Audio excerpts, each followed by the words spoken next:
Imagine your community 200 years ago. What are they doing? They don't have Netflix. They don't have all these technological sophistications that we have now. And yet they are thriving and enjoying their lives and living these full, complete lives. This is the subject of oral literature. Oral literature is concerned with the way of life of our people. That is why it is also called folklore. Oral literature is concerned with the way we lived, the way we loved, the way we worked, the way we hunted, the way we fought, the way we mourned. All those things.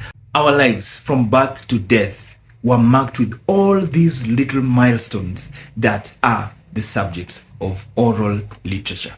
So oral literature can be defined as the creative art whose main medium is the word of mouth. These are the things we did with our language that we handed down through generations. So why should we study oral literature? And this is interesting because some students I meet, they say, oh, oral literature is boring. It is stories about old people, stories about people who have died, stories about the village, and they don't want to hear about that. But it is very important that we study oral literature.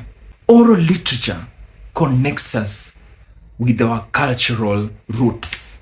It gives us the cultural identity. When we learn about our history, our legends, our myths, we understand where we have come from. We understand our ethos. We understand our values. We understand that at the core of our being, we know who we are. So it is very important that we learn oral literature.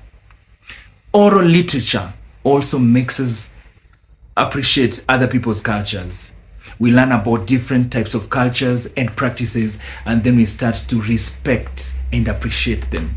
Related to that, as we learn about other people's cultures and we start to appreciate and respect them, we become a little bit more united, and this brings national unity.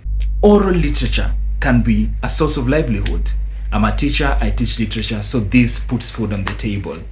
The people who go around and tell stories, professional storytellers or dancers or even singers, and that is what puts food on the table. There are those who even turn these oral literature materials into movies and other things, so that is a source of livelihood. Oral literature is meant to entertain, so it's a source of entertainment. When you go to a wedding and you start singing and dancing those traditional songs and you're dancing, that is entertainment. But even in the entertainment, there is another aspect. Oral literature educates. It is a form of education when it comes to values and mindsets. When children are singing, they learn about their community.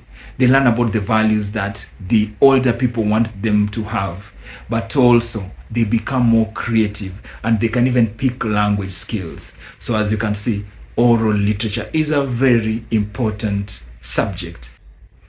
Now that we've looked at what oral literature is and why we need to study it, let's talk about the genres. Oral literature can be divided into different genres or types or even categories. The first one is the oral narratives. These are the stories that we told in our communities. And they are of different subtypes. So we are going to look at those subtypes in the next videos.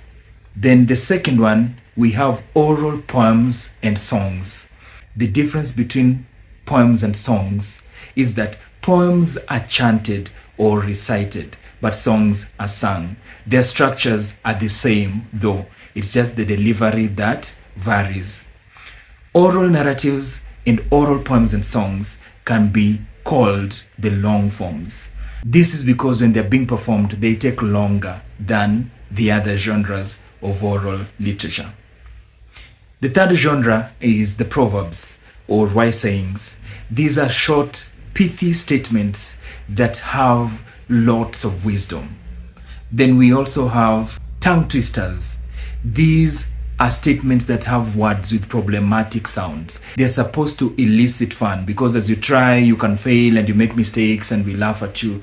But they are also used to teach pronunciation and also for speech therapy for those who have speech problems. The other genre of oral literature is the riddles. These are just challenges that are posed so that they can make us have critical thinking and try as we try to solve them. We're going to see what riddles are later on. And then we have puns and jokes. Puns are just statements that have words with the same pronunciation but different meanings. And jokes, those two, they're supposed to make us have a nice time and laugh, but also make us a little bit creative. All these are the genres of oral literature. Now that we've looked at the genres, we can ask ourselves, where do we get oral literature from at this point? What are the sources of oral literature? One of the sources is the media. Now we have television, books, journals, movies. We can get our pieces of oral literature from those types of media. We also get oral literature from the environment. As we go about our daily lives, we pick a proverb here, a riddle there, a song here, and that is just a way of imbibing oral literature from the environment. We also have young people who are rooted in their culture. These ones have been told stories and songs, and now they know them. They can be other sources. We have children, as they play in the fields, they come up with new songs and get creative. Yes, they can be sources of oral literature too. And lastly, we have old people in the community who are custodians of our history. They can be very potent sources of oral literature. In the next video, we are going to look at the first genre of oral literature, oral narratives.